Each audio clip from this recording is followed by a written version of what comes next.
এবং তার পরিবার থেকে যদি কেউ চাকরি করতে চায়, যেহেতু এটা আমাদের ডাক্তারদের নেগলিজেন্সির জন্য হয়েছে সরকারের, যেহেতু এটা আমাদের ডাক্তারদের নেগলিজেন্সির জন্য হয়েছে সরকারের। समझ गया।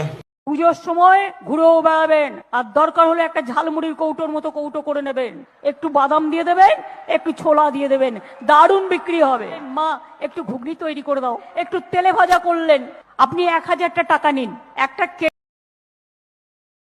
হয়তো অনেক টাকা ইনকাম করলেন, হার্ট অ্যাটাক হয়ে মরে গেল, টাকাটা কে খাবে?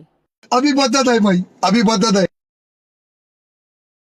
समझ रहे हो ना? প্রত্যেকটা সিরিয়ালের সবাইকেই আমার ভালো লাগে। না, আপনি এতটা এনার্জি পান কি করে রাতে গিয়ে সিরিয়াল দেখা, সারাদিনের এত পরিশ্রমের পর? তারপরেও আমি আবার অনেক কিছু শুনি, তাই না? হ্যাঁ, আমাকে রাত 2টো পর্যন্ত তো এসব করতে হয়, টাইমটা কি করে কাটবে? ঠিক ঠিক। সেটা আমার মাথায় মারার পর থেকে এটা আমার একটা সিস্টেম হয়ে গেছে, আমি অনেক রাত পর্যন্ত। সুচিত্রা দেবী দীর্ঘ সিনেমা ছাড়ার পর দীর্ঘ বেশ 20-30 বছর কারোর সাথে দেখা করেনি, একমাত্র আমার সাথে দেখা করার ইচ্ছা প্রকাশ করেছিল, এবং উনি কোনোদিন লাইফ সেভিংস নেয়নি। উনি বলেছিলেন আমি ভেন্টিলেশন নেবো না, আমি লাইফ সেভিংস নেবো না।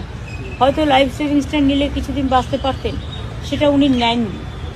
এবং ওনার একটাই রিকোয়েস্ট ছিল যে আমি মারা যাওয়ার পর আমার মৃতদেহ যেন কেউ দেখতে না পায়।